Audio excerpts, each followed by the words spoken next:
is Terry Bradshaw, quarterback, Pittsburgh Steelers. It's 7:15.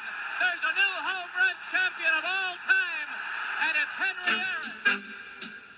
This is baseball, Major League Baseball. And this is ABC's Monday Night Baseball, live from Fenway Park in Boston, Massachusetts. Looking. He's under the gun. He's fired. He throws. It is.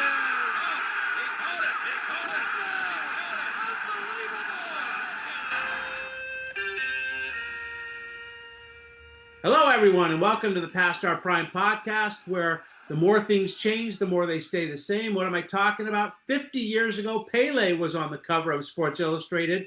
Soccer was huge in Brazil and pretty much globally, except here in the States. And while they have made progress here in the good old USA, the AYSO is still way more popular than the MLS. What say you, Billy and Mark, when it comes to football? I played it for 12, 13 years. I loved it. And Pele was one of the guys that inspired us when you're out there as a kid, because he was the one player you pretty much knew and saw. I never played soccer, but but my uncle was a big soccer. He came from Germany. Big soccer guy, would referee AYSO games. I remember going to the Coliseum with my cousin, and they had a whole series of games being played. We spent all day at the Coliseum watching them play all these, youth soccer games. Billy, you said you played for a long time. You got a good highlight or a good memory to share? Well, let's see. I was let's see. The first coach I had told me to quit and play again. I wonder and then why. I became really good, so I showed him. No, I loved the running. I was a shutdown defenseman, and so they used to put me wherever the best player was. They just put me on that side of the field. So I love that. So you were I was in put other on words. Yes, I was put on varsity soccer in high school without sight being seen. The coach just said, "You're on the team," and then I was an idiot and didn't play. But yeah, I love soccer. There was nothing better than watching the frustration of someone that would come down my side, and I'd stop him. I'd just get the ball from him, and then just the front, you'd feel that frustration. And that was always good. I didn't care about scoring goals. And I did score one goal in my career. It was on my own team, but hey. See, there's a memory. I slide tackled a guy right as soon as he kicked the ball. So it went off I still felt it was off my right foot into the perfect right side of the goal. There was no way you could have stopped it. And I remember the guy going, "Scored," he's pointing at me, and I thought, damn it. So I played when I lived in Memphis, so age 6 to 10. And my one memory is, I was a Husky kid, as we've talked about at length. So where do they put the Husky kids when they're young? They put them at fullback. But I knew how to play the game more than the other kids my age. I just, I wasn't fast. I wasn't necessarily that talented, but I knew where the ball would go and that kind of stuff. So I think we play 2 games and we win one, and we tie the first game and we win the second game. And before the third game, we play a scrimmage against older girls at a practice. And the coach is like, "You guys can play whatever positions you want." So I get to play forward, and I score 2 goals in a game that doesn't count. Well, he's like, "Oh, maybe I'll put Scott at forward for the next games." Well, I score 9 goals in the next 8 games, and we go 9-0-1. So we end up tying with the team that we tied with. We both go 9-0-1, but I didn't play forward in that first game. So we're playing for the championship, and there's a big thunderstorm, and the game gets canceled, and they never made it up. Oh, God. Damn it, I never got to play them. But once I moved to California, I don't know what happened, but didn't play soccer anymore. Hey, good seeing talent for your coach. You had to figure out how good you were. Yep. John Blizzard. Yeah, Finally he figured should it stick out. to Dairy Queen. Mark, with an ad. Go for it. Oh, yes. This is an ad for it's Ernest and Julio Gallo. They made wines. They're popular winemakers. Not super expensive wine, just wine for everyday people. And the spokesperson is an actor named Peter Ustinov, who says, "Let me invite you to enjoy Chenin Blanc from Ernest and Julio Galloway, maybe one of the finest wine you've ever tasted." Yeah, right. Anyway, that's why he's a great actor. Ustinov, who people don't know, was a heavy-set actor. He was in a lot of movies. Spartacus. He played Hercule Poirot on Death on the Nile. But the movie I remember him the most is a movie that no one else will remember. It was a 1969 movie comedy called Viva Max. And it was all about he's leading the Mexican army to retake the Alamo. And because I was such a big history buff as a kid, and I loved the Alamo, one of my favorite historical stuff, I was so fascinated. And I begged my dad, I'm like, what, 9, 10 years old, we got to go to this movie. We got to go to this movie. And I'm looking through the paper to try to find where it's playing. And I can't find it anywhere. Midnight Cowboy is out. Everyone remember Midnight Cowboy, Oscar-winning film that was rated X. That you can go see anywhere. But Viva Max, I think we drove to Orange County to go see it. So I have to tip my hat to my dad. But they shot it in San Antonio, and I think a lot of people didn't like it because you don't mess with the Alamo, Don't be trying this revisionist history stuff. I remember that movie, Viva Max. Mess with the Alamo. So let me follow that up. Yeah. John, Mark's not cheating. Mark knows so much about the Alamo. We went out and went out for Mark's birthday a few years ago. We ended up in San Antonio. Mark knew as much or more than the Alamo historian. It was so cool. Mark was, but that guy did that, and he did that, and it was just, he just knows so much about it. It was really cool to watch because even the historian was like, "Oh yeah, you're right." The Alamo or the Alamo Dome? The Alamo and no, but here's the interesting thing, and there's only one movie that's ever portrayed this correctly. The final battle at the Alamo, where they all kind of die, it took place like at 5 a.m. It was pitch black. And every movie, with the exception of the one that was with Billy Bob Thornton, they came out like 10, 15 years ago. They didn't do well at the box office. That's the only movie that depicted that battle, in the dark. So it's hard to see. Every other, rendition, it's bright sun, the John Wayne film. It's like middle of the day they're fighting. So that's the only difference. Alamo Trivia with Mark Hoffman. That's right. Well, anything San Antonio. He'll go on for 3 hours, buddy, and it's all true. He's very good at that. Very knowledgeable. Billy, what do you got from the scorecard? Okay, I'm just going to say, I'm going to give you a fair warning to here. For all those running nuts who are now training for the Boston Marathon, 1975 or 75. No, it'd be 76 now. You better shake a leg. It's a qualifying time for a 26-mile, 385-yard race. It stays at 3.5 hours for women and men over 40. But if you're under 40 like us, the time is now trimmed to 3 hours flat, and you have to prove it. And if that doesn't cut down on the nearly unimaginable field of 2,078, they might consider shooting all the stragglers. Now, let me do an addendum there. 2025. How many registered participants did they have in the Boston Marathon? Anyone guess? Anyone? 2,000? Oh, gosh, it's got to be 32,000. I was going to say 25,000. Yeah. Yeah, 32. And they represent 56 different U.S. states and territories. So I guess they'd have to shoot, what would that be, about 30,000 of them now? Oh my God. Yeah. Now, Scott, do you have any memories from working the marathons? You did. I did. I covered it for like 12 years. I have a few. It was my favorite event to cover by far because, of course, the great runners are there in lickety split, but then you're there at 2, 3, 4 o'clock in the afternoon, 6, 7 hours after these people have started. And just to see, people like me that are just determined to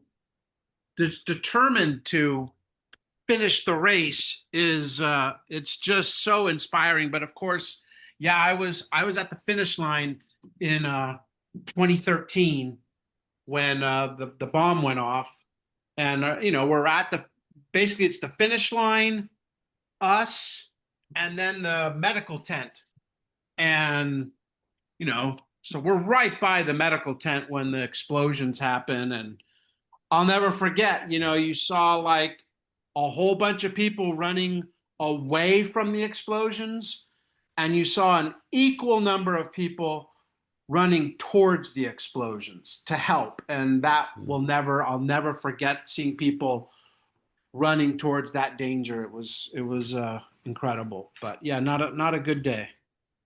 Okay, Mark, what do you got? Scorecard.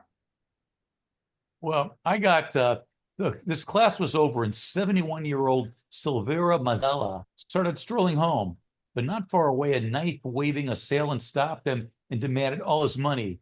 So Mazzella kicked the robber in the stomach, grabbed him by the neck, took the knife, and returned to the Bronx classroom for a bit of show and tell. The teachers were pleased. The subject of the evening had been a police-sponsored physical defense course for senior citizens.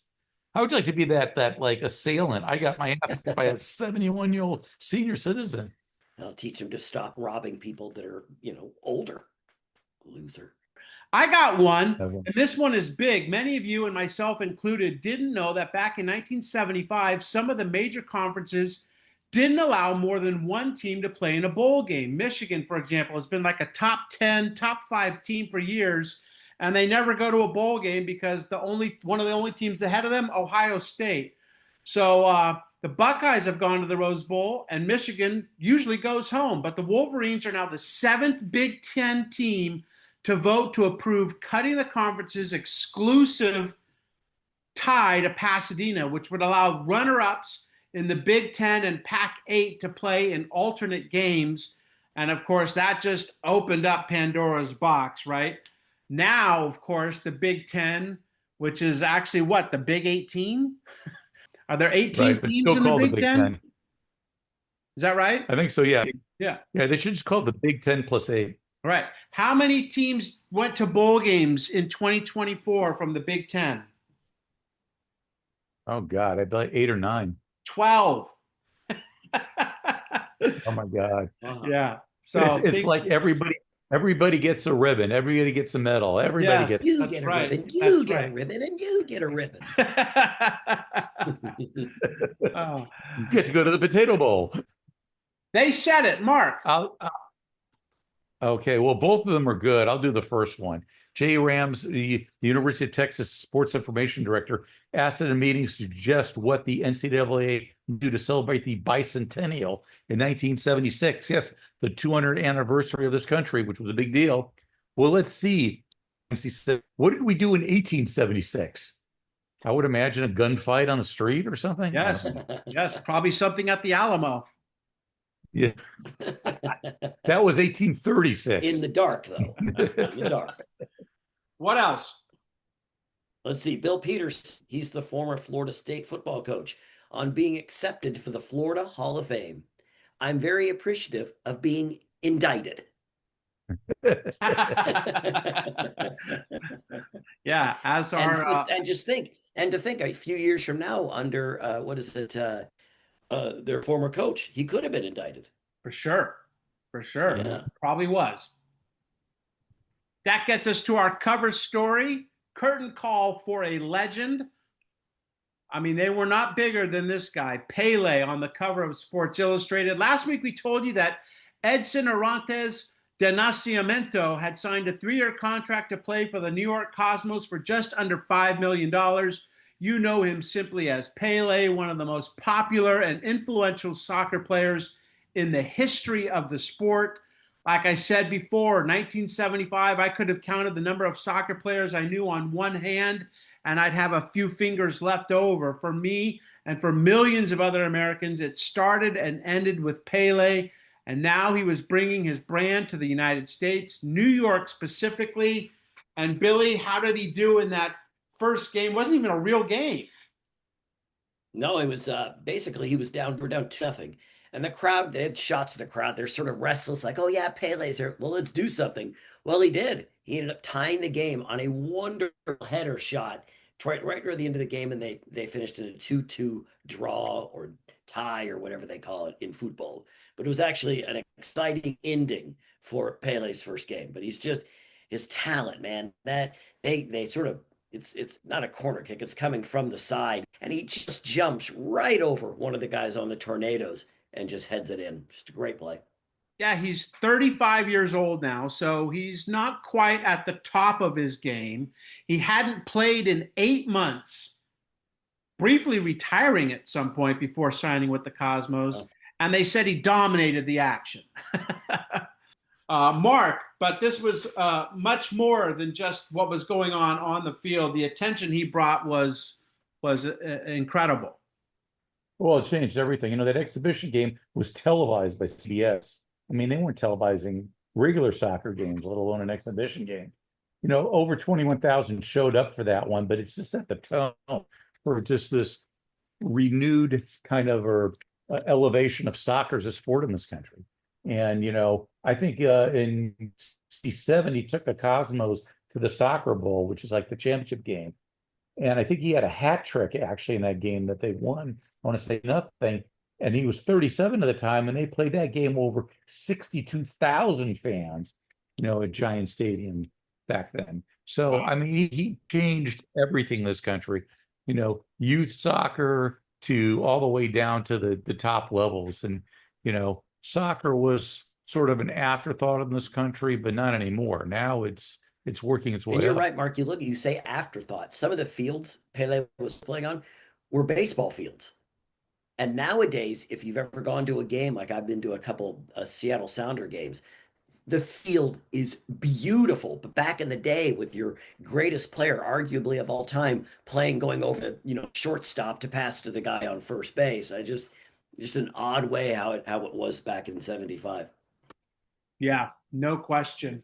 And like we said, 21,000 on hand, and we kind of now go, well, that's nice crowd. But, we talked earlier about like the Oakland A's are 3-time world champions, and they had 17,000 for their opening day that year. Right. The Indians would have 50,000 for opening day when Gaylord Perry pitched, and 3,000 the next day. So, there were teams were having a hard time drawing. So 21,000 was a big crowd. So what was it like to witness Pele in New York firsthand? Well, I was 7 years old, so I have no idea. Living in California didn't help either. But the greatest soccer player in the world in the Big Apple in 1975 must have been something to behold. Michael Lewis is the editor of FrontRowSoccer.com and a journalist who has covered soccer here in the States and all over the world. 13 World Cups, 7 Olympics, 28 MLS Cups. And he's the author of 9 books, including this one's for us, Soccer for Dummies, and Alive and Kicking, the incredible but true story of the Rochester Lancers, one of the North American Soccer League teams from back in the 70s. And another of those teams was the aforementioned New York Cosmos and Pele, and Michael was there for it all. Michael, thanks for stopping by on the Past Our Prime podcast. Listen, thank you for inviting me. Looking forward to the next half hour, 45 minutes, or however it takes. As I was saying earlier, Michael, in '75, I'm 7 years old, and much like most of America, I could name one soccer player, and his name was Pele, the Brazilian superstar. If you could tell our listeners about the brilliance of this man. Wow, where do you begin? Let's put it this way. He began as a 17-year-old with the Brazilian national team in 1958. And he wasn't just another player. He helped them win their first World Cup. In fact, it was the first of 3 World Cups over a 12-year period. We're talking also 1962. Well, he won in Sweden in '58, which is rare for a South American team to do well over in Europe, especially winning a championship. Won in Chile in 1962.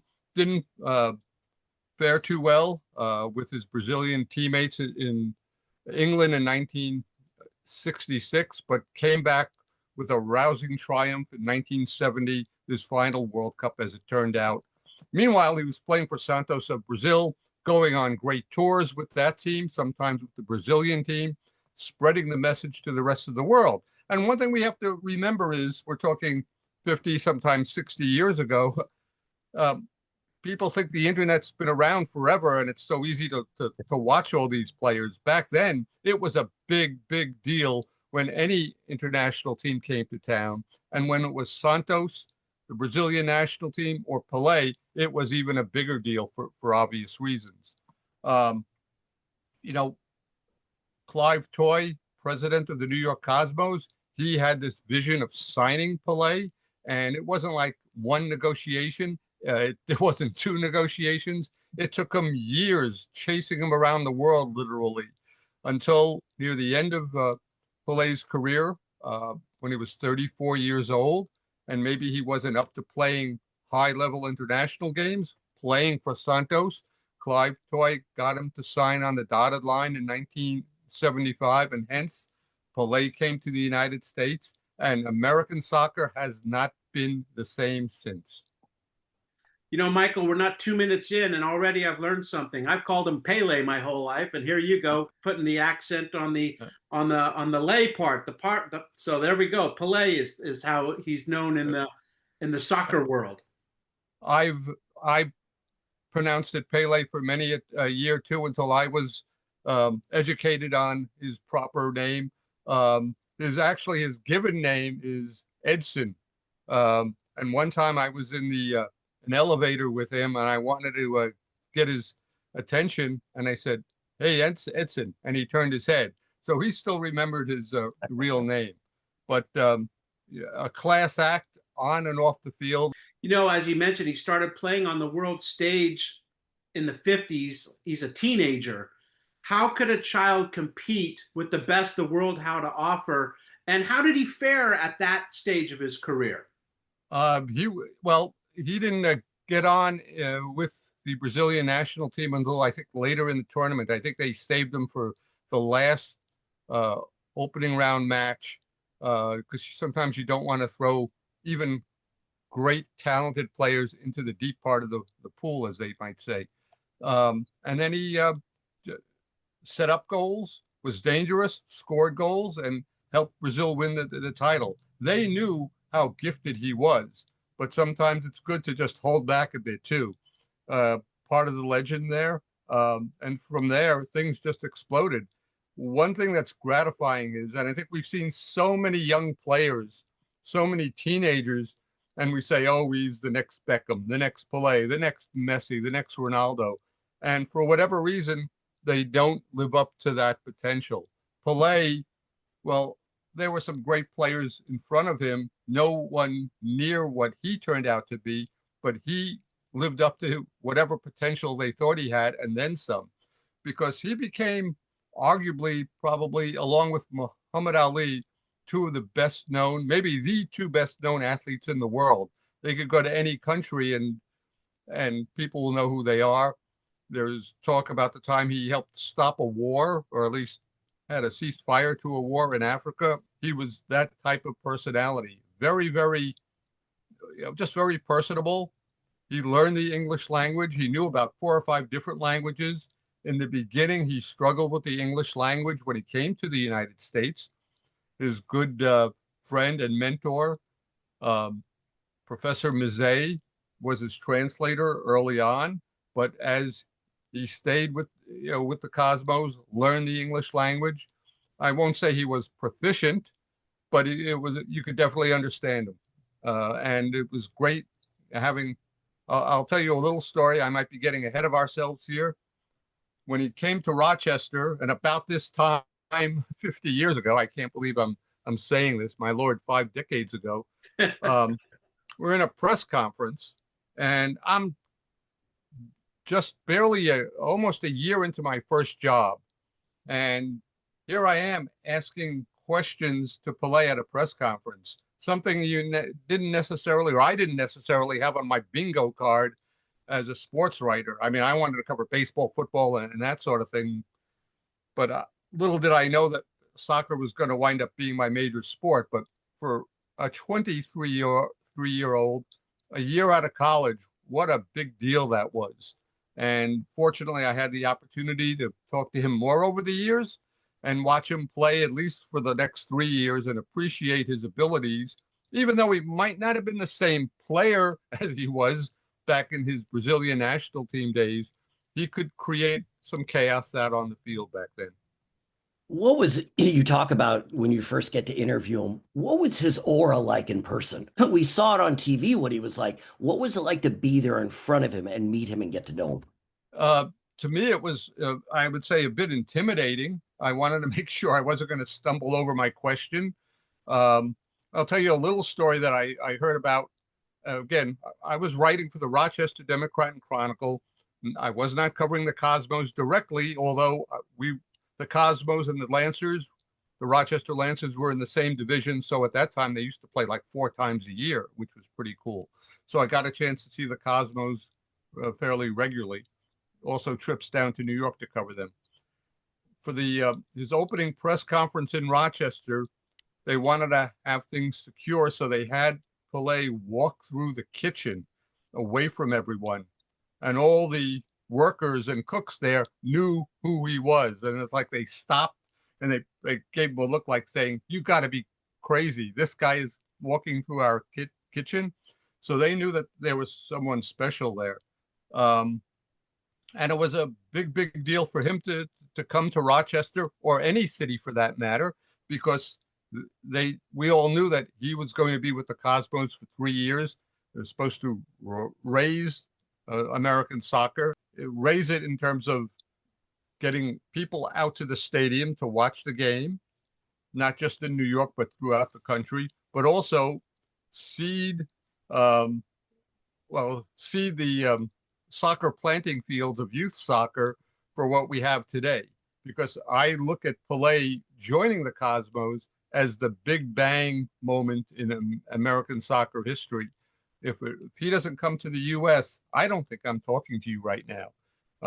There's some other big bang moments, but the biggest bang moment was Pele coming to the U.S. to set off this incredible soccer explosion in the United States. You were mentioning the North American Soccer League. Can you describe that league prior to 1975, and then Pele joins, and then everything changes? They almost went out of business after the 1969 season. They were down to like 4 teams. And as it turned out, they added 2 teams for the 1970 season. One was the Rochester Lancers, who played in another league, the American Soccer League. And they had 6 teams, believe it or not, in that one season. Slowly but surely it grew. A few expansion teams here or there. I think they had 14 or 15 teams when he joined the league. They eventually went up to 24 teams, and this is part of the league's legacy in a bad way, in that they expanded too quickly because they just assumed, hey, Pele's here, look at what the Cosmos are drawing. Tampa Bay Rowdies are doing pretty well. So are the Minnesota Kicks, and they just could not keep all those plates spinning. Now I'm dating myself, talking about the acts on the Ed Sullivan show. This act that had like 6 plates spinning all at once. So that was his legacy for the league, pushing it forward, although league leaders think they try to push it too much forward. After Pele retired in 1977, the league went from 18 to 24 teams, 6 expansion teams in 1 year. And that eventually led to the demise of the league back after the 1984 season, unfortunately. Saying that, the seeds have been planted already. Before Pele came around, youth was played by ethnic teams and ethnic players. All of a sudden, youth soccer started to grow in the suburbs. And I'm talking about for boys and girls, maybe more for the boys back then, but it was a big deal. I remember some of the stories about all these teams that were coming out of the woodwork at the time. And from that, you had future players on the U.S. national team who were New York Cosmos fans, who came from the Kearny, New Jersey area.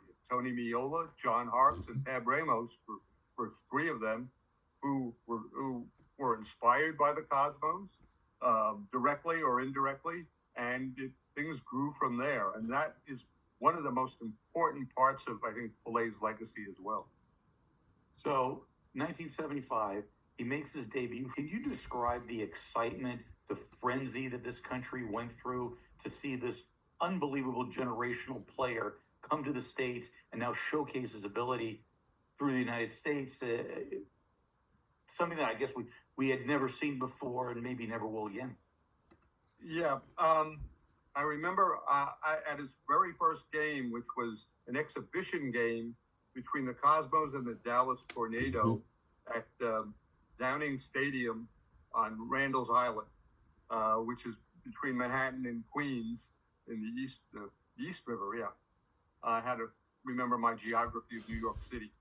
I was in Rochester at the time. I watched it on TV, and this stadium, which was not in the best of shape, but it was the Cosmos home field at the time.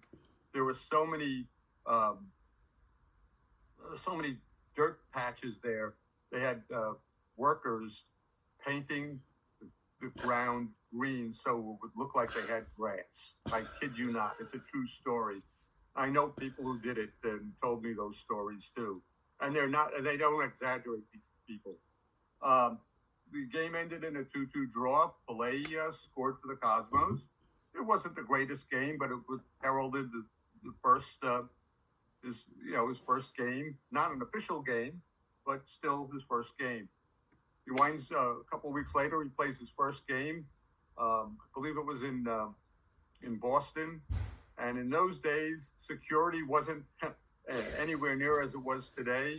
And after the game or during the game, on a controversial call, the fans start running onto the field, and Pele is inundated by these fans. And fortunately, the Cosmos had a bodyguard with him by the name of Pedro Garay, who turned into Pele's bodyguard, and he basically protected him from fans who wanted to rip everything, take his shirt, his cleats, and whatnot. That woke up the league to, hey, we've got someone special here. We can't let our special player die on the field because of over exuberant fans. The team's next game was in Rochester, New York, and a lot of excitement there. Almost 15,000 people showed up at Hollander Stadium. That was a rickety stone stadium built right after World War II, but it was a big deal, Pele coming to town. And Pele scored his first goal in North American Soccer League competition in that game. I remember it. I wrote about it. It was fantastic to see that happen. I wish I had replay back then to capture it even better, because all you could do is your memory and whatnot. But to me, it was a big deal. And the fans enjoyed it, even though a lot of them might have been Lancer fans. But watching this magician on the field do something special, that was a big deal. I'm not saying the Lancers were booed off the field, but Pele, when he scored, he got a lot of cheers. How were his teammates toward Pele? Were they in awe? What was the relationship between them? From what I've gathered, they were probably more in awe than anything else. I think one of his teammates had number 10, which is Pele's famous number. He had to give it up, but he understood who he was giving it up to. Number 10 is usually given to depending on what team you're on, either to the best player, the goal creator, whatever, the captain, whatever. It's traditionally a special number. From what I gathered, talking to former teammates of his over the years, they admired him just because they knew that he was special. He wasn't a braggart by any means. Again, he was so confident in his ability that just show what you can do on the field. Now, there was when Giorgio Canaglia joined the team, Giorgio had a very, very big ego. He wanted the team to be around him, and maybe he didn't get along with everyone because he wanted to do a good portion of the scoring, or give me the ball, I'll put it away on a regular basis for you, thank you. And I know there might have been some friction between those two, but all in all, I think his teammates, especially that 1975 season, were in awe of him. I mean, how could you not be? I know from looking a little bit at that Tornado game, after the game, as they're leaving the field, they're trying to get Pele off, and Tommy Gore comes over and does the jersey switch with him. And I thought that you didn't see that much. Pele seemed up for it, so he just seemed like a good guy, but it seemed like the other players were just as much in awe. Oh, definitely. I mean, the big trophy for an opposing player, whether you covered him or you were on another team, was getting Pele's jersey. That was an international, a part of international soccer culture at World Cups and big events. Probably didn't see too much of it in the U.S. until then. And obviously the Brazilian national team and Santos and eventually Cosmos realized we have to bring a lot of extra jerseys. Now, when we hit, whenever we play, I can't even say the road. I'll tell you a story back, speaking of jerseys, in 1977, when the Lancers played the Cosmos in a regular season game, Nelson Capello, who was on the bench for the Rochester Lancers, had a strategy how to get Pele's jersey after a match. The game went into a shootout afterwards, which was not your typical penalty kick shootout. This is when players had to start from the 35-yard line and had 5 seconds to shoot, score, or miss.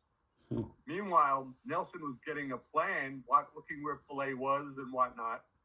The Lancers put in the winning shootout goal, and the Lancers players then surround their player.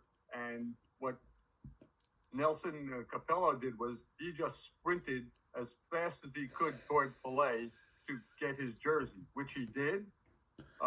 He's kept it for all these years. I've written a few stories about it, which I think is pretty cool, if you ask me. And it's something very, very special.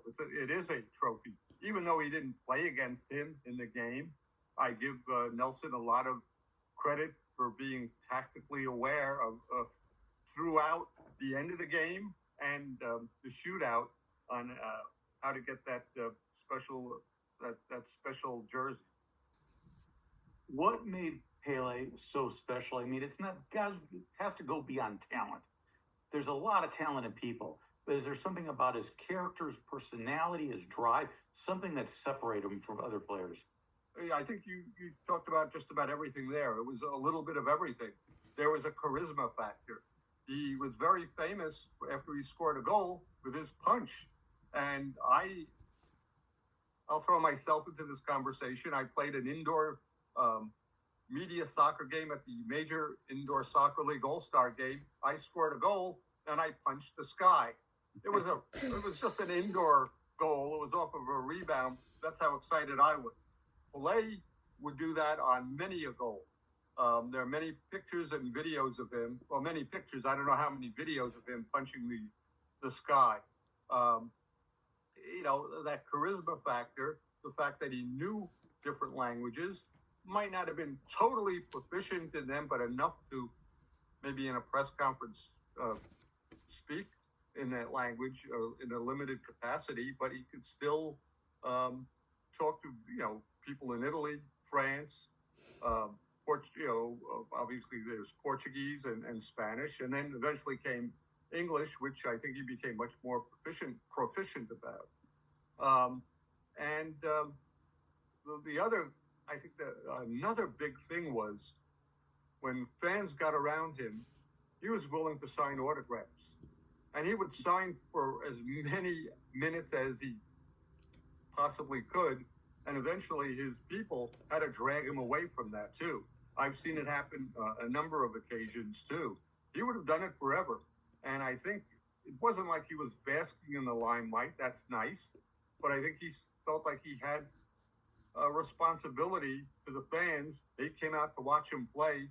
He's got to sign autographs as well too. So you put all that together with that talent, and you've got the perfect player. I've never seen anyone like that on and off the field. in the beautiful game of soccer. Michael, no knock on Rochester, no knock on any of the cities.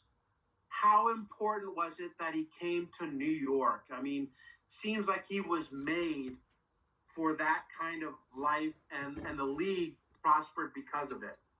I mean, it had to be New York. Couldn't have been any other city. At the time, 1975, Cosmos were playing at Downing Stadium. One of my colleagues at the New York Daily News, if I'm not mistaken, called it, Dave Hershey called it Drowning Stadium because it was in such decrepit condition. That was in 75. 76, the Cosmos played at Yankee Stadium. Playing baseball at Yankee Stadium soccer at Yankee Stadium is not the most conducive thing in the world, the beautiful game. And then eventually in 1977, Pele and the Cosmos helped open up Giant Stadium, which at the time was a state-of-the-art stadium. It's not around anymore. MetLife Stadium has taken it over, but very, very special stadium at the time because it was the home of the Cosmos. Cosmos started getting big crowds. They were getting bigger crowds than the Yankees and Mets at the time, too. And the Yankees had a pretty good team with Reggie Jackson, Thurman Munson, etc., and Billy Martin as manager, etc. So you put all that together, and it was the perfect place because Giant Stadium was an American gridiron football stadium, but it was perfect for soccer and for Pele and the Cosmos to soar to the North American Soccer League title that year. I mean, it's something to see a player on film, on TV, but when you see him for the first time in person, how much more of a magnitude was it when you first saw Pele play in person than when you maybe watched him in a different venue or a different forum?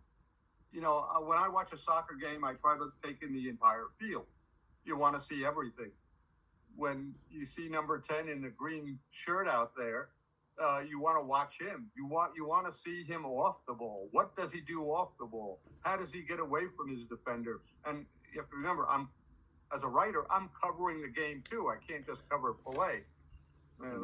Thank God he did score. That was the big moment of the game. But it was also, you want to follow him around and just to see what he does, what makes him so special. Because back in the day, again, there was no streaming, there was no internet. Maybe you get lucky and see a newsreel thing or highlights at 11 of the game. But it wasn't like you could keep playing it again and again and again on your phone. So that was important for me. Saying all that, though, I understood I better cover the game, look at the entire picture too. If I'm not mistaken, after he scored his goal, I think there was a sigh of relief in my head saying, okay, now I can watch the rest of the game. He did score a goal, and he scored a second one. That's great. But that first one was very, very special because it was his first competitive goal in North America. So, again, someone very special. Michael Lewis is our guest, and no, not the Moneyball Michael Lewis. I'm sure you get that all the time, Michael. This is the Soccer for Dummies, Michael Lewis, which is more on our level. Michael, soccer's still trying to get a footing here in the USA. Made a lot of progress in the last 10 to 15 years. But as you mentioned, Pele really started that boom 50 years ago. Oh, no doubt about it. Professionally, it obviously helped the North American Soccer League for a short period of time, but then came the planting of the seeds. And what I mean by that is youth soccer started to grow back in 1975. Up until then, and I'm talking in general terms, youth soccer seemed to be played by players and teams with ethnic backgrounds. Nothing wrong about that, but it was just limited to a part of the population. All of a sudden, whether they got transfixed by Pele or maybe a player on a local team, local teams and leagues started to form, particularly in the suburbs across the United States. And that was a big, big soccer boom at the time, too. Besides the North American Soccer League boom, there was also the youth soccer boom. and players that wound up playing for the U.S. national team from Kearney, New Jersey area, Tony Meola, John Harkes, and Tab Ramos. They were Cosmos fans. They watched them, be inspired by them. I believe a couple of those fellas were Cosmos ball boys at the time too, which was a big deal, just being on the sidelines and getting to watch them play as well too. And you know, things don't happen overnight. I know back in the late 70s, Phil Woosnam and the North American Soccer League called the league, or the sport, the sport of the 80s. And even though a lot of people wanted to see the sport become this mega league like the NFL, which it obviously isn't, it went and withered away, unfortunately. You know, we all want to see maybe a revolution in things. And even at the time, I was thinking it's got to be an evolution. Things have to take its time. No doubt the sport has grown. And I look at that as, you know, Pele joining the Cosmos, playing in the United States for 3 years as a big bang moment, the biggest bang moment in U.S. American soccer history. And since then, we've had some really other big bang moments too. U.S. reaching the 1990 World Cup, the start of Major League Soccer, the rise of the U.S. women's team, not just as a good team, but as a dominant team. And then there are other big moments as well too. And I'll leave it at that because I know I'm going to forget a few. Do you think that soccer at any time could pass baseball in terms of popularity? Because baseball slipped behind the NFL and the NBA. And you see kids, girls and boys, playing soccer. You don't see them playing Little League like they used to. You know, first of all, I should let you know, baseball is my first love as a sport. Mine too. And loved playing it. Not the greatest player in the world, but playing on the streets with my friends and everything like that. We played double headers, triple headers, all sorts of bastardized versions of the game way back in the day. That would, you know, interesting question. Perhaps it might. I don't see it in the next several years, or maybe, well, probably not in my lifetime, but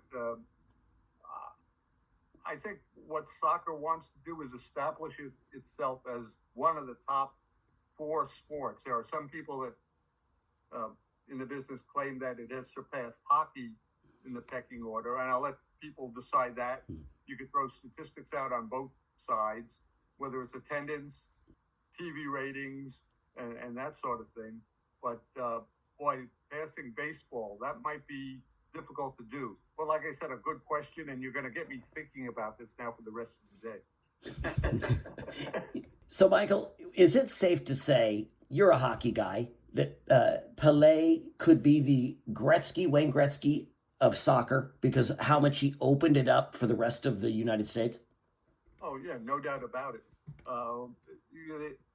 Pele and Gretzky had similar qualities. Gretzky, and I got a chance to, way back in the day, cover him during the winter when I was not covering soccer for a few years, and I watched him as well, besides watching the game. And he had a knack of finding a way to get open. It was very interesting to see how he did it. He made it look so natural. And the same thing with Pele, where Pele would find a way to get open, or again, pass the ball to a teammate, like the way Gretzky would pass the ball to someone else, or he would pass the ball to a teammate who's in a dangerous situation, and he would shoot and score for the Edmonton Oilers. You know, you need that certain charisma on and off the field. I think Pele had it perhaps more than Wayne Gretzky did. I'm not saying Wayne Gretzky didn't, but there was just something special about Pele that very few athletes have. Yeah, and I wish there were more like him.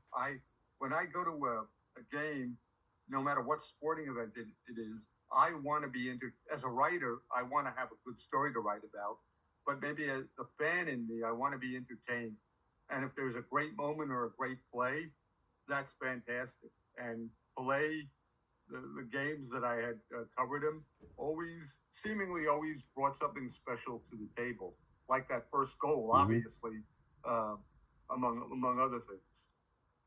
We've talked a lot on this show about another athlete. We'll go from the great one to the greatest of all time, Muhammad Ali. Not in terms of their abilities on the field or in the ring, but what qualities or similarities did you see between those two that were bigger than their sports? Well, Muhammad Ali, I've never seen an athlete like him off the field that could just have a lot of fun with a lot of people, whether he's teasing them. I know we had an intriguing relationship with Howard Cosell, former announcer, late announcer with ABC Sports. He was entertaining in press conferences, whether he meant it or not. He knew he was good. He said he was the greatest. Difficult to argue again about that because he fought literally all over the world, especially when he was trying to evade the draft back in the late '60s. It's just something about their personalities, Pele's and Muhammad Ali's, that an intangible that you can't invent. It's just there. Whether they're graceful in what they do, and I know Ali, and I'm no boxing expert by any means, but I know Ali was a boxer, not a slugger. Okay, so he might have a few long fights. He knew how to box and maybe wear down the opponent and maybe have fun out on the ring as well too, which he did a few times, maybe more often than not. Pele, just as good in his sport, just as great in his sport, but he'd wear down the opposition in another way just by having them chase him all over the field. The worst thing that could happen to a defense or a defender, as they say, is chasing the ball, because you're using energy that should be propelling you on the attack. But if you're defending so much and exerting so much of that energy, when it comes time to go the other way, you might not be in your optimum situation there. And again, they're just personalities. So different personalities, but something special. Sometimes you just can't bottle it and just let it happen and I guess enjoy the show. I hope that answers the question. When I was a kid, I played soccer from like early 70s into the mid 80s. And I always knew in the 70s, if a guy was just really good and could pass and dribble and all that, we always said, "Who are you trying to be, Pele?" So we'd always joke about it. But there's a play that I was watching, and it brought back when I saw it. I think it's against Uruguay. You'll know the play. Pele gets a pass, and instead of going for the ball, he cuts around the goalie, and the goalie plays Pele. And I thought, you can't teach that. Pele's on-field intelligence is off the charts. Oh, soccer IQ. Again, that's one of those things. You can't write down on paper. You can do height, weight, maybe speed, and that sort of thing. But in terms of this instinctiveness and intelligence, knowing that, well, I think the player is going to go this way, I'm going to go that way, and look, hey, I'm open, or I'm shooting into an empty net. Thing about Pele was I don't think he ever tried to embarrass anyone, at least not purposely, but he could just perform magic with the ball and sometimes without the ball too. Sometimes that's important too. As a sports writer, by the way, one thing I have learned, or as a soccer writer, sometimes it's not what you do with the ball, but off the ball on how to get open. But we miss a lot of that. And I admit I had missed that too. And even with all the years of watching the game, sometimes, it's easy to watch the ball. We're instinctively trained to watch that entire play. Once in a while, we'll get that opportunity to see, hey, that player is overlapping, or that player is doing something special away from the ball. Pele could do that. I don't think he overdid it, I think he waited for special occasions when he was near the goal or when he knew he had a teammate that will help him out. It was fun to watch because you go, whoa! Like I said, I want, when I'm at a game, I want to be entertained, and Pele certainly did his job for me way back in the day. Thank you. So, Michael, we have a trivia segment on this show called 50-50. I'm going to give you a 50% chance of getting this trivia question right, true or false, from roughly 50 years ago, not exactly. So this is true or false. Pele had a brief movie career, true or false. He actually appeared in a major motion picture with Michael Caine and Sylvester Stallone. That is true, called Victory. Or originally it was called Escape to Victory, but interesting movie. I don't know if you want me to explain it all, but it was basically a prisoner of war team playing against a German team in Paris, and basically the German team, thanks to a corrupt referee, was winning 3-0, 4-0 at halftime. And the big deal was that the prisoner of war team was going to escape at halftime, and someone breaks through their bath, and you can see the water drain out, and it's time for them to go, and it's like, okay, let's go, and all of a sudden it's like, wait a minute now, I think we can beat them. You know, Pele says that, and I'm thinking, no, this is where it becomes really, really fiction. I'm thinking, get the hell out of there. Yes. But it was a fun movie. Yep, it was escapism more than anything else. And Pele actually did some of the plays too, as well too. It was fun to watch him perform a bicycle kick. They showed it in slow motion, so a lot of non-soccer fans got an opportunity to watch him take a bicycle kick. Yes, it was staged, but still, that's probably the most difficult play in all of the sport of soccer. Like I said, an escapism movie. Don't take it seriously. Although maybe more people got a chance to see Pele play in that game than maybe they did for the Cosmos in the United States. Right. And the fact that we're talking about it today. How many, my Lord, 40 years later, 45 years later? Ooh. Right. Michael, Pele passed away 3 years ago at the age of 82. He was such a great ambassador of the sport. Had an impact even on your life, right? You made a career out of this sport that he was such an ambassador for. How sad were you at the passing of this legend? Oh boy, I'll just give you a little background about myself. Grew up playing baseball, football, basketball, and hockey in probably that order. We played hockey when the streets froze over, by the way. But my first job in Rochester, New York, they gave me to cover the Rochester Lancers. I didn't want to have anything to do with the team. They were a problem and a half off the field. I didn't know very much about the game. As I continued to cover the sport, I enjoyed it a lot more. Pele obviously had a big reason why, so did the Cosmos, and I got a chance to learn about the rest of the world. I got a chance to talk to Pele one-on-one a few times in my career after he retired. He one time singled me out at a press conference, which was embarrassing in a good way, and I appreciated that. But, as a reporter, you don't want to become the center of attention per se. So you can imagine how sad it was to see him pass away. I know we all have a clock ticking in all of us. I wrote several columns about him. I had like 10 memories about him, some of which I've shared with you today.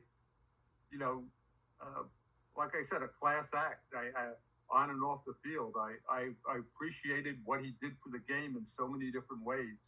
And I'd like to think he understood what he did for the game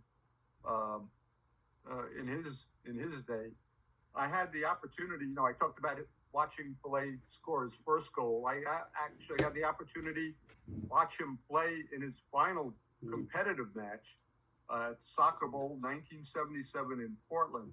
You could tell he wasn't the same player as he was in 1975. He had slowed down. He was still in the Cosmos starting lineup. At that time, the team was more or less Giorgio Canalia's team. Canalia, a scoring machine, no doubt about it. That team also had Franz Beckenbauer in the midfield. You had Carlos Alberto on defense, and you had Pele in the attack. Still, those are four legendary players. Anyway, Cosmos win 2-1. I'm in the locker room, the Cosmos locker room afterwards. Scene I've never seen before, and I know I'm never going to see again, because these days sports writers don't get an opportunity to get into the locker room too much. The Brazilian media who were covering the game that day hoisted Pele on their shoulders and paraded him around the locker room. I had never seen anything like that before or since. It was surreal. I mean, we would never think of doing that. And they're chanting his name and singing, and it was a joyous occasion. That's part of their culture. I could be critical, but hey, it's a great story. At his locker, Pele knew what he had done for American soccer at the time, and he said, "I can die now." And he was like, 37 years old. He was way too early to die. He lived more than double that amount of years, passing away in 2022. I'm glad he got an opportunity to see see the seeds that he had planted in so many different ways and places. But yeah,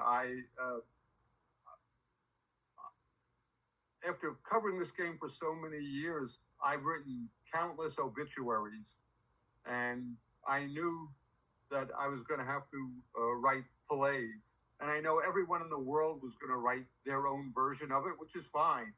And I wrote my version of it.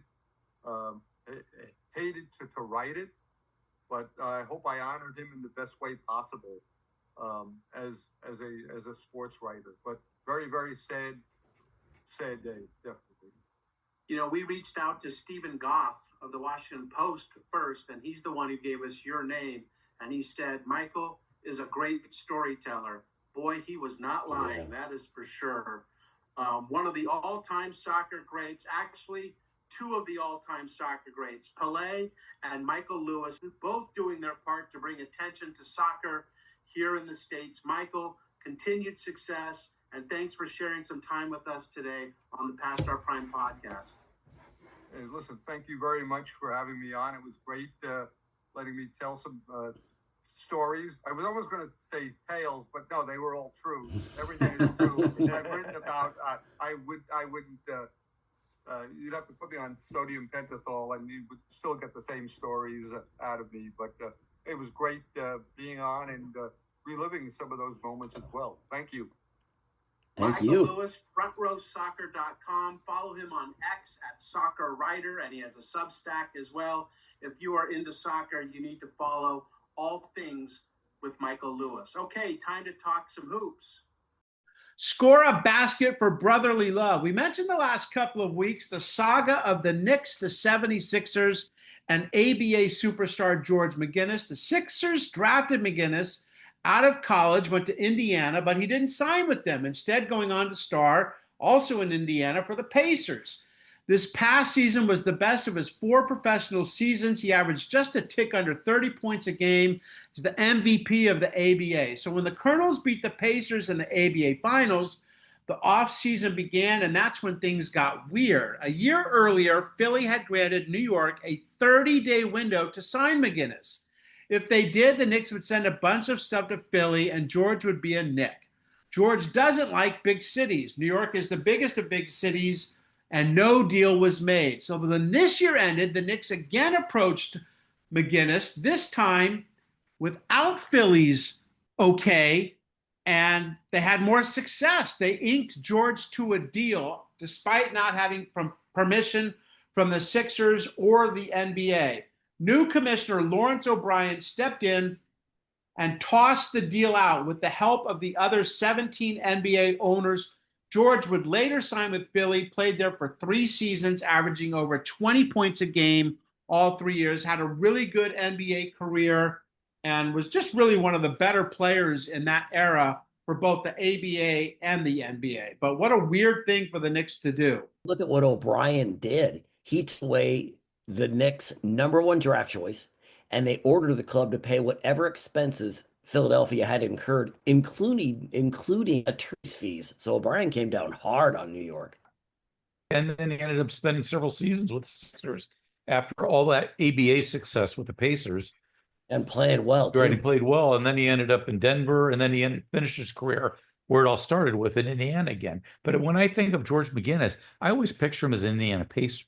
I think O'Brien probably came down hard because he saw that the ABA might, that this could happen again and again. And he was squashing that. He did not want to have to deal with this time and time again. So back in those days, unlike in a lot of times nowadays, mind you, Cooper Flagg and a few other guys, the NBA draft was the way you could build a team. Because these guys were coming out after 3 or 4 years, or the ABA guys. You really had the ability to put together a good team, whereas now it's just the draft, people are coming out early, so it's not maybe as strong as it was back in those days. So that was really a hit to take away a #1 draft pick. All's well that ends the fastest. I think this is the first time we've mentioned this name, and if not, it doesn't stand out. But this guy was a fixture in the 1970s sports world. We might have mentioned Team Andretti when we were talking Indy 500 a month ago, but not Mario Andretti specifically. And Billy, another one of those guys that even if you didn't follow auto racing, everybody knew Mario Andretti. Yeah, and I wonder if that's because I know in the 70s you knew Buddy Baker, Andretti, Unser, John Cock. You knew all these guys, but Mario Andretti is the top in one way. He's the only man to win an F1, F5000, and Indianapolis 500. And him and his whole family are just amazing racers. Yeah, and he was born in Italy, and he has a twin, Aldo, that he was born a few hours ahead of. But moving to the States in the mid-50s, like when he's about 15 years old, and then he basically lives in the U.S. from then on. But, if there's ever a great name for a racer, it's Mario Andretti. I mean, that just sounds like someone born to race. Absolutely. Yeah. No, I agree. It's just such a great name, too. Mark, it true. Like you said, sort of a mafia type name. Mario Andretti. We do not go against him. We'll have to talk to Don, Mario Andretti. Exactly. He also won the Daytona 500 in 1967. And speaking of great names, Mario and AJ Foyt are the only 2 drivers to not run in NASCAR full time and yet win the Daytona 500. 2 of the greatest racers in American history. No question about that. And 2 different types of styles of racing. You're talking open wheel and closed. They're 2 different styles. And to go in to be able to do both, damn. Yeah, very, very talented. I think a lot of us, once again, because we don't know the intricacies and the nuances, you look at race car driving and you're like, well, they just drive fast. And I'm like, I'm not one of those to tailgate the driver in front of me. It makes me very nervous. And that's, going 65, and I like to have a couple, at least a couple car lengths in front of me. Could you imagine driving 185 miles an hour and you're separated by inches? It's incredible. Oh, yeah. Your life's on the line every time you get behind one of those cars. Yes. Right. Did you guys ever do? I did one of those racing things when I lived in Vegas, where you get the racing experience. So I took out to the Vegas track. I got to go 140 miles an hour. Wow. So when I did ask a few weeks ago, what's the fastest you've ever gone? You said you thought I was thinking illegally on the freeway. This was legal. 140. Yes, I should have known that. You're right. 140. Man. In a Dale Earnhardt car, or not Dale Earnhardt, Dale Jarrett. Now, are you by yourself when you do that? No. Yeah, I didn't think there's so. Another guy that if you're going too close to the wall, he'll pull you back down, or he'll put his hand up. I have it all on video from the in-car video. They'll tell you what to do. Thumbs up, thumbs down. It is so cool though. You don't even know you're going that fast. Really? I thought I was going like 50 until the end. He goes, yeah, you made 140. Let's move on. TV, radio, no awards for the Emmys. Basically, back 50 years ago, sports doesn't get rewarded with Emmys. They gave away 7 Emmys in 1975. It took up less than 5 minutes of the entire program. Now there's a program that is designed specifically just for sports, and they have 47 different categories. So obviously sports television, this was like its infancy 50 years ago, and now it's a $1 billion industry. Back in the day, though, man, just what they call clumsy and irrational. Yeah, they called them a blue ribbon set of panelists. They're asked to be available for screenings all day on both a Saturday and Sunday. On those days, they're sent from building to building to watch as many as 18 sports events, 12 sports programs, and the work of 18 announcers, all flash before them.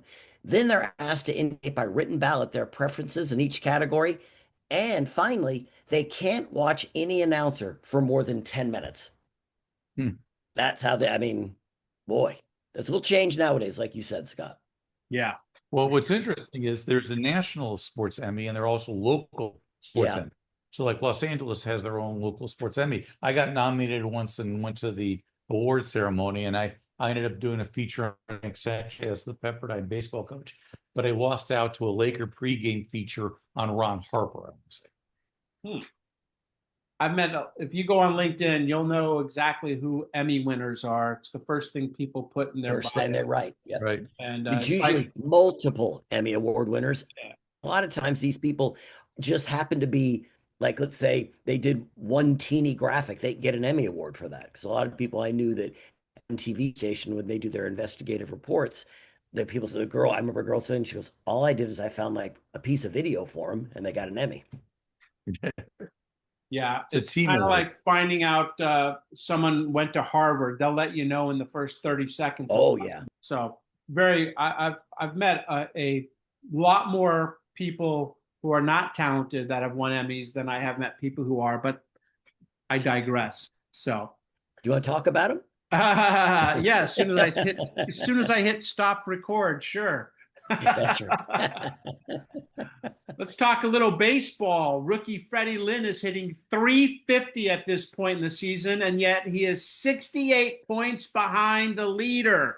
68, he's hitting .350. That's because Rod Carew is once again flirting with 400. He's at .418 right now. And, we're talking mid-June. My goodness. I think, well, look at this. In May, he goes 15 for 18 at one point. I don't think I've ever seen anyone go 15 for 18. That's an .833 batting average over about a 5-game span. Finished the season at .359, good enough for his 5th of 7 career batting titles. Rodney Carew, I think one of the still more underrated great players of our generation. I'd agree with you when he was with the Twins. Yeah, very much. Very much.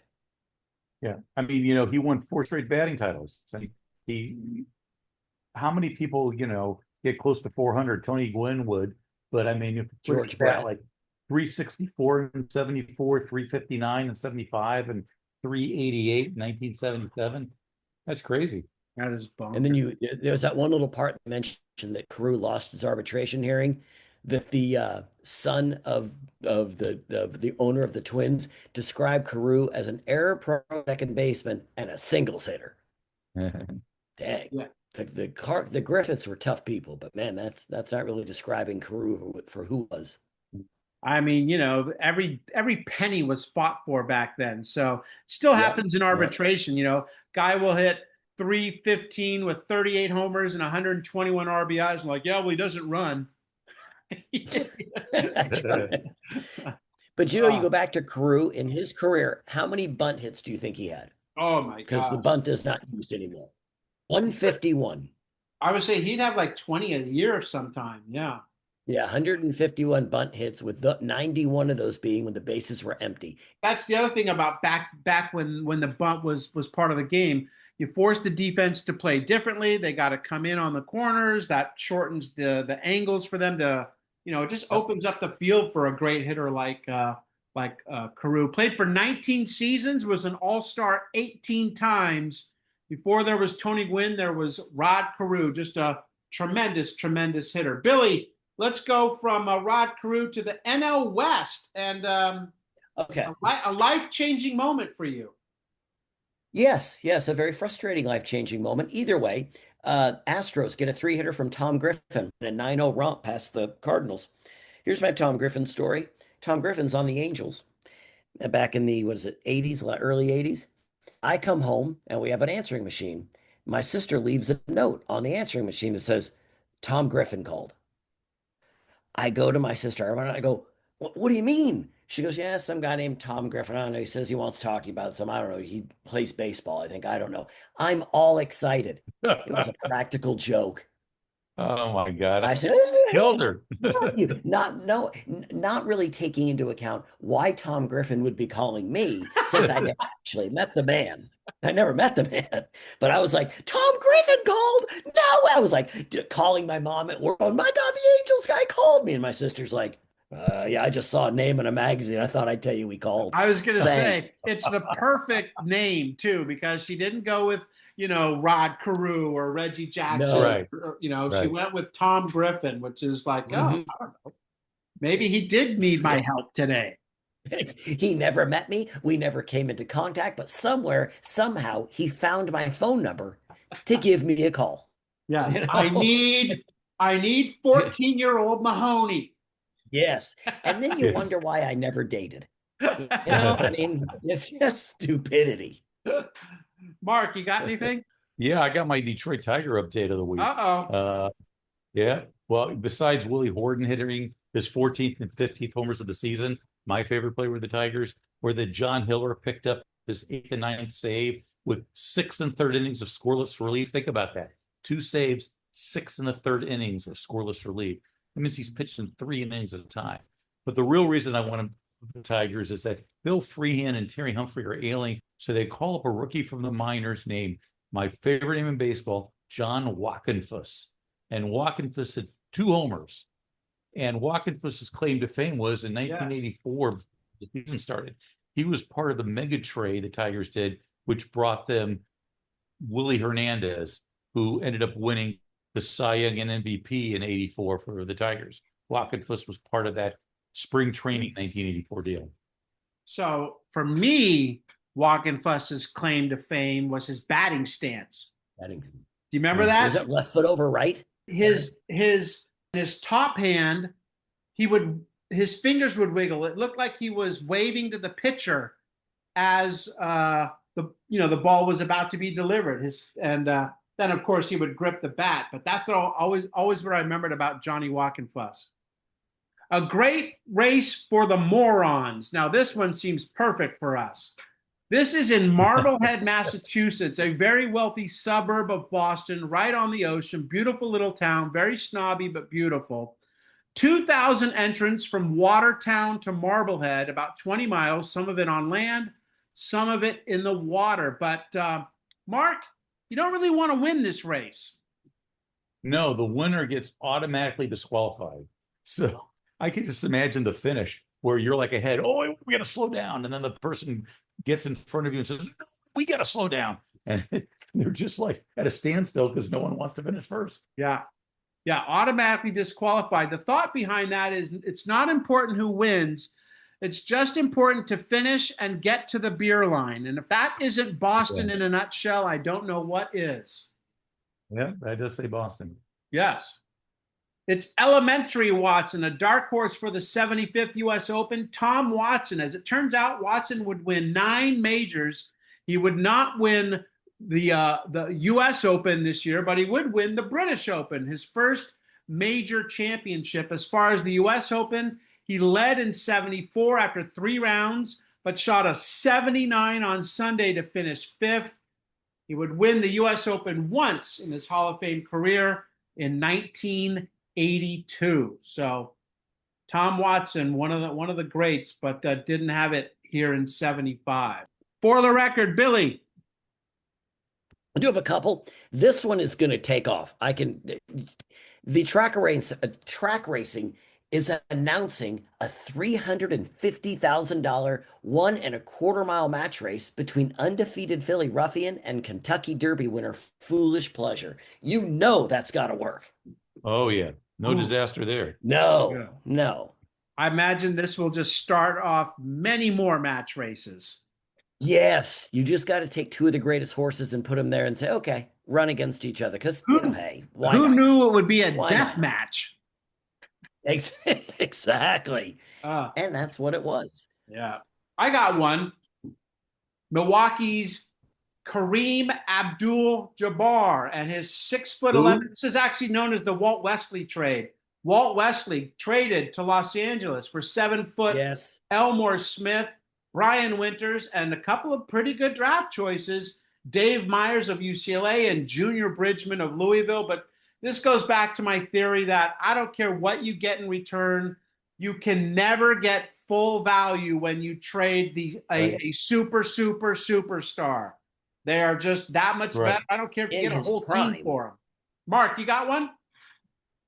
Yeah, College Baseball World Series, which is going on right now as we record. University of Texas defeated South Carolina 5-1. It's their third College World Series title. They would end up winning 3 more after this, including one with Roger Clemens in '83. And they were runner-up 3 other times. Texas has always been really good when it comes to college baseball. Absolutely. They were right below like USC, right? Billy. Just my last one. Peggy Fleming, Olympic champion skater. She was inducted into the Ice Skating Institute of America's Hall of Fame. She made it there because she was my babysitter when I was 4, right before she went to the 68 and won a gold medal in the 68 Olympics. Yes. Do you remember her? No, my sister does. My sister locked her out of the house. And she said Peggy used to dip me in the pool and carry me around. So, I remember her quote after winning the gold. She said, after babysitting the Mahoney kids, there was nothing that would be more difficult than that. So I knew I had the Olympic gold in the bag. I do remember that one. Yes. How about this one? The NFL's top draft choice, Steve Bartkowski, signs with the Atlanta Falcons to a reported $600,000 plus 4-year contract, making him one of the richest rookies in the league's history. During his senior year at Cal, the quarterback completed 182 of 325 passes for 2,580 yards and 12 touchdowns. And he was represented by Lee Steinberg, one of our guests. A guest of the Past Our Prime podcast. Yeah. The agent for many, many years. Still one of the biggest, but back then, just getting started. His first client, they were college buddies at Cal. Faces in the crowd, Mark. Dave Getz. He's a senior at Red River High in Grand Forks, North Dakota. He had an unbelievable tennis career. He wins his second straight singles crown in Bismarck. He had a record of 104-3, and his 3 losses came when he was a freshman. He won 90 in a row after that. And then he ended up being a pretty good coach. He's in the North Dakota Hall of Fame. He was head coach at New Mexico, at North Carolina, at Minnesota, and he's also in the University of Pennsylvania, I think, a Hall of Fame as well, too. But he was coached, I think, most recently at the University of Pennsylvania. Awesome. Good for him. I love hearing about the sports from like the Dakotas and those things, because you know that those people are doing it just because they love it. They're not doing it for fortune and fame. They're doing it because they love it. So, Billy. Nothing for me on Faces in the Crowd. What? You son of a. Yep. I screwed the whole show up. 19th hole. My resignation right now. Yep. And I will accept 19th hole. I got one. It is my considered opinion that Rocky Blyer's adventures in Vietnam have no place in what is primarily a sports magazine, says Charles Mannix from Clinton, Connecticut. Charles, we're just going to have to agree to disagree on that one. It's exactly where his story belongs. as well as last couple weeks ago, Bob Kalsu's story, the only active NFL player to die in Vietnam. Hear his incredible story from his wonderful widow, Janice. We spoke to her a couple weeks ago. Great man, great woman, the best this country has to offer. And, you know, I could see it. Look, if they're going to put bridge and fly fishing in Sports Illustrated, then they can put a story about a football player who gets injured in Vietnam. Sounds to me like Charles just wasn't a fan of the Vietnam War. Who was? Rocky Blyer's story certainly deserved to be told, I think. All right, that's going to do it. Let's say thanks to Michael Lewis. We were told by Washington Post writer Stephen Goff that Michael was a really good storyteller, and he did not disappoint. No, he didn't. No. His knowledge of Pele from back in the day is just phenomenal. You know, to get someone that actually was there when he first was with the Cosmos and know about him, just amazing. And in fact, he developed a personal relationship with him as well. Yeah, and you know, he's like us. He grew up on those on the four other sports: baseball, football, basketball, and hockey. He didn't want anything to do with soccer, and you know, half a century later, it became That's his all life. he does.